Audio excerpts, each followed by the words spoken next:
All right, so back again for part two of my last video, which is why I still support the death penalty. And with my last video, it was more so focusing on that particular individual and his case and, the victims of that um, individual. But in this part, I'm going to focus more on my personal take. And so one of the things that I always hear when it comes to the death penalty, um, opposition is people mentioning, ethics. And one of the things that always makes me laugh about that is that, we're willing as a society to give more ethical consideration to, these horrific individuals. I'm talking about people who should be or would be on death row, whatever, you know, we give more ethical consideration to those horrific individuals than we do to innocent animals that we kill by the trillions, in the animal agriculture industry, unnecessarily, by the way, in the name of food, in the name of clothing, in doing, vivisections and things like that to test cosmetics. We give more ethical consideration to these horrific people than we do homeless people on the streets. We give more ethical consideration to these horrific people than we do starving families, starving kids, people just going hungry in general, not even around the world, but just across the nation. We give more ethical consideration to these horrific people than they would have ever given to you or I, or even their victims or anyone. It just doesn't make any sense why we have to bend over backwards and do all this when they don't even do that. It's like, how does that make any sense? And to go even further, it's like people with the same people who would tell me a thing or two about ethics, which I always find funny. The same people who would have no problem with, hunters going out to hunt and kill animals out in the wild in the name of conservation, in the name of protecting the ecosystem and, you know, getting rid of these pests and nuisances to us. But yet, when I apply that same logic to these horrific people, you know, that would be on death row or should be on death row, people are like, "Oh no, you can't do that." I'm like, "Well, why not? These people cause way more damage than any of these animals ever could." If you're going to talk about pest and nuisance, these horrific people are way more of a pest and a nuisance and a threat to our existence than these animals ever could be. These people do way more damage to not only us, but to the world at large than these animals ever could. So don't come and tell me a thing about ethics, of the death penalty, okay? Unless your own are in check. That's one thing that I don't want people telling me, all right? Don't come and tell me a thing about ethics, just don't. All right. So that's done. I'm done with that ethics topic. Right. And then the next thing I hear people mention is, the application of the death penalty. People always say, the death penalty, it dramatically um, affects or whatever. It targets like minorities and poor people. And I'm like, yeah, as does regular incarceration, you know, people being segregated from society. It's not an issue with the principle, it's an issue with the people who are using the principle. So like I mentioned, like people who are poor and who are minorities are typically the ones who are filling up these jail cells. That doesn't mean that jail is a bad thing. That just means, okay, what they're going in for is likely, nonsense or rubbish or whatever. They're being um, unfairly targeted and things like that. But that doesn't mean that jail as a whole is a bad thing. And that's how I see the death penalty. It may be used against certain people more, but that doesn't mean that that's something that's intrinsic of the death penalty. The death penalty isn't like, oh yeah, we must only favor or we must only go after, minorities and poor people. That's not what the death penalty is doing. That's what people are using it for. So the application, so saying that, oh, this thing is dramatically impacting the African American community or the minority communities or, poor people, it's like, okay, but that's not an issue of the death penalty. That's an issue of, people. It's a problem. That's a people problem. that's not the principal problem. That's not an issue of the death penalty. It's just like how I would see, like, some people would say, oh, this anti-gang law has been heavily used against African American gangs and things like that. So people are like, uh, it's not a good law. I'm like, no, the law is fine. Like, the gang law it's fine. Like, there should be a penalty for being in a gang and contributing to such devastation in a large scale. That racketeering, the whole RICO thing. Like, yeah, that makes sense. It's just, okay, the application of it, like, you got to use it fairly to white gangs as well when you have the same evidence that you do against a black gang that you just convicted, or a black gang member that you just convicted. You got to just apply it fairly. But just because there's this inequity in its application, it doesn't mean that the law itself or that the principle itself is flawed. No. Just like I said, just because incarceration has been, geared towards or heavily skewed against African Americans doesn't mean segregating people who have done untold harm and damage to society is wrong. It's not wrong. It's just that you got to apply it fairly, and you got to make sure that what you're putting people in is, of course, just in and of itself. You shouldn't be putting people away for like petty, non-violent offenses, like, oh, they just had drugs on them or something. Put them away for serious stuff. And another example about application is just like if say someone was to say, okay, from now on, only black people will be persecuted for murder and white people won't. So someone would say, oh, well, because you're not applying it evenly, it must mean that, no one should get persecuted for murder. It's like, no, that's not, that doesn't make sense. Like, if the black person that's being persecuted for murder actually committed murder, then they should go to jail. They should be persecuted for it, plain and simple. But the thing is that, white people who also do it, or non-blacks who also do it, should also face the same thing. It's just that, the law is being applied differently, in this case, because of that racial, human bias, but the law itself is fine. You know what I mean? Like, there's nothing, no one can say that the black person shouldn't go to jail for murder. I mean, anyone should go to jail for murder. It's just that people want it to be consistent. So that's kind of how I see the death penalty and its application. It's not a problem with the death penalty. It's a problem with the person who is trying to use the death penalty in a way that has this bias, So ethics is nothing to consider for me in the death penalty. I don't think it's unethical. Application, that's not an issue of the death penalty. That's an issue of people. So that's done. And so the other thing that I hear people like to mention is the cost. I remember when I was looking into it, because someone said, the death penalty costs more than actually keeping people alive in prison. I was like, bullshit. There's no way that that's true. I didn't buy that for a minute, but I seen the numbers and I was like, okay. And at that time, I wasn't really too much, I guess, into the issue that much. So I didn't really follow it up. But then, a couple of years later, I followed it up and I was like, that's why. When they do the calculation of how much the death penalty is, they're not just looking at the death portion of it, the last 24 hours of your life prior to your execution. They're looking at it from the time your court starts up until, you're executed. That's what they're calculating, that whole cost there. Well, I'm like, that's not the death penalty. I mean, everyone has a court starting time and a court ending time, when you're convicted or whatever the outcome may be. I know some people like to say, oh, well, in a death penalty case, you have more resources that you use in court because it's such a serious thing. I'm like, okay, I can understand that.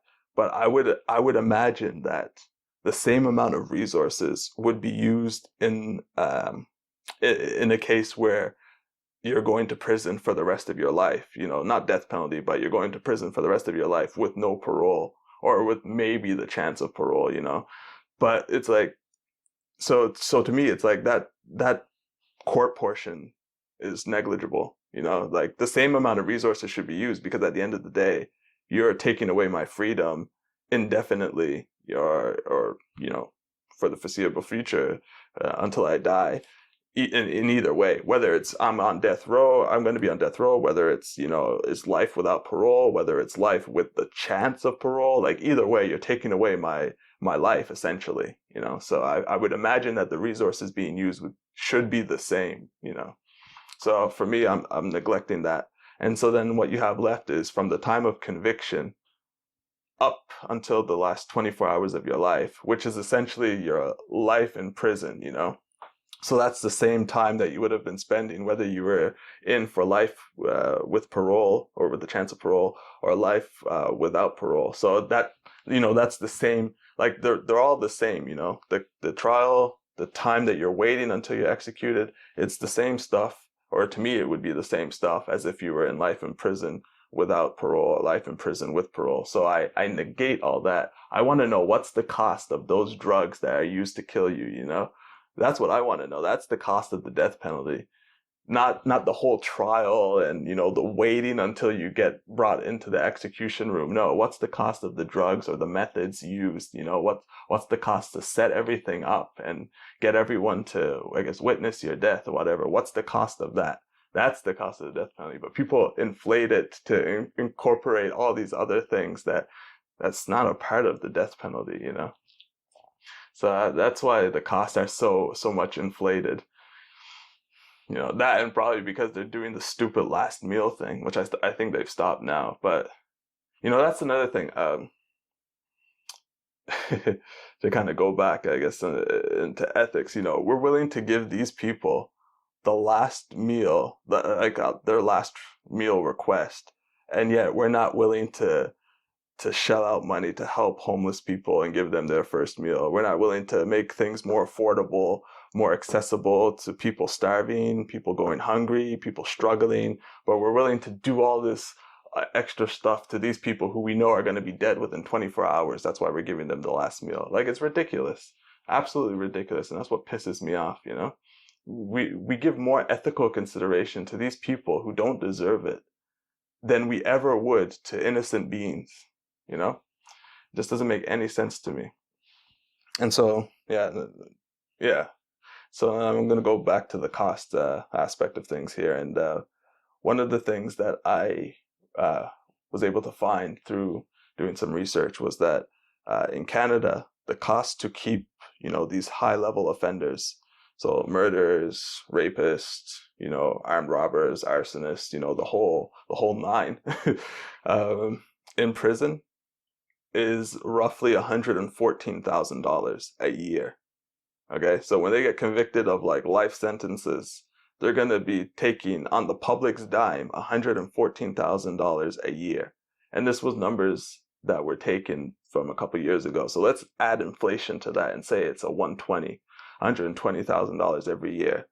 Is what you're telling me that someone who's convicted of murder, let's say from between the ages of 28 to 32, someone who's convicted of murder, first degree murder, who has no remorse, no sympathy, and who's going away for their whole life, their 50, 60, 70, 80 plus years of living in prison is going to be worth, is going to cost more than the death penalty? Is that what you're going to tell me? Like, I don't believe that. There's no way. And if that's the case, then there's something wrong with how the people are procuring the drugs to kill you, or there's something wrong with how they're doing the setup of the execution. Because there's no way that someone who's going to be taking $120,000 of taxpayer dime, keep that in mind. Like, we're going to be spending taxpayer money to keep these guys alive who don't deserve it. And yet people are going to kick up a fuss when we try and get people, to invest in, helping the homeless. People kick up a fuss when you try and get them to invest in more ethical ways of, taking care of, the I guess, the issues with probably overpopulation or things like that of animal species and things like that. People would kick up a fuss when you try and get them to care about, starving kids and starving families and people that are going hungry and all this stuff. But yet here we are just shelling out $120K every year to keep these pieces of shit alive, So don't come and tell me a thing about cost. All right, because the cost to keep these people alive, I would say, dramatically outweighs the cost of the death penalty. There's no way the death penalty is going to cost more than $120,000 times X. X being however many decades these, pieces of shit are living in prison on our dime. So don't come and tell me anything about cost. And another thing that people would also probably like to bring up too is like, oh, well, why don't we just do, life in prison? Well, life in prison, way more expensive, like I mentioned. People say, okay, well, what's wrong with life with parole and all that stuff? Well, the thing is, and I highly recommend, if you don't know who Paul Bernardo is, look him up. Look up what he did. Look up that slag of a wife that he had at the time, or his girlfriend. I don't know who she was at the time, but whatever. Look at the victims. Look at who the victims were. Look at what he did to them. And then read what was depicted on the video that they found him doing. And then come and tell me that that guy deserved life with parole. The amount of fear that people had every time his parole hearing came up, it was just a slap in the face to the community and a giant backhand to the victims to even consider that this guy should get another chance at life after the lives he has destroyed and taken away. You don't give these guys life with parole. They have no sympathy. They have no empathy. They didn't care about what they did. They could care less. They could care even less than what they already cared. That's the scary thing. It's just a game to them. Nothing mattered. No one mattered, But yet we have to give them ethical consideration. I'm like, bullshit, man. If you're on that, then you got to get out of my way, because you're part of the problem here,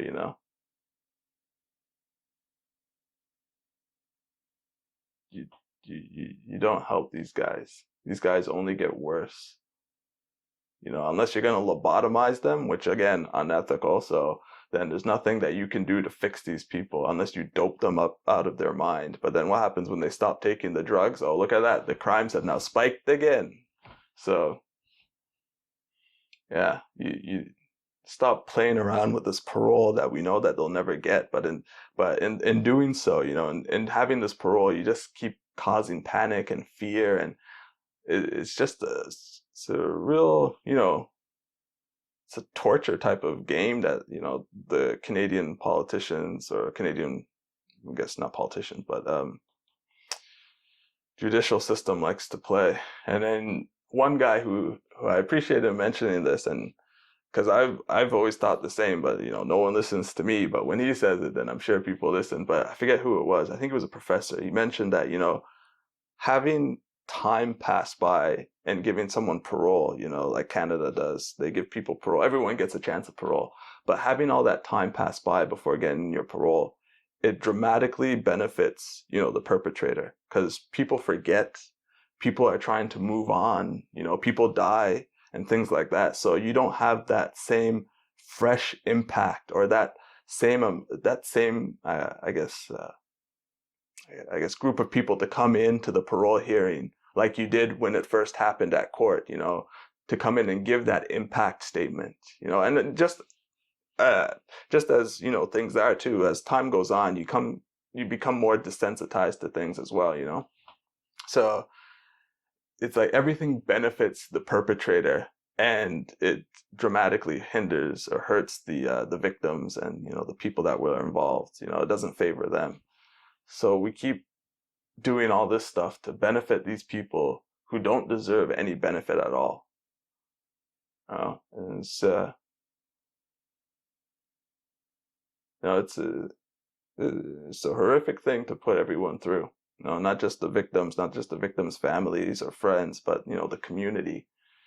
So always be on pins and needles, seeing, oh boy, has the parole board lost their mind, and are they going to check that box to let this person go free? I just say, let's just be done with them. Like I said, these are people who, I'm not saying everyone who commits murder should be executed. I'm saying the people who do it, and it's not even just murder. It's anyone who does violent crimes or whatever and just gets enjoyment from it, just does it and doesn't even care about the repercussions, could care less about the victims. They have no empathy. They're psychopaths or some sociopaths, whatever, you know, they just don't care. Like, why are we keeping these people alive and wasting so much money in doing so and getting no benefit out of it when we could be putting that money to helping, you know, innocent beings that haven't even done a tenth and could never even do a tenth of what these people did, you know? So I don't want anyone to come and tell me a thing about the death penalty being bad, you know?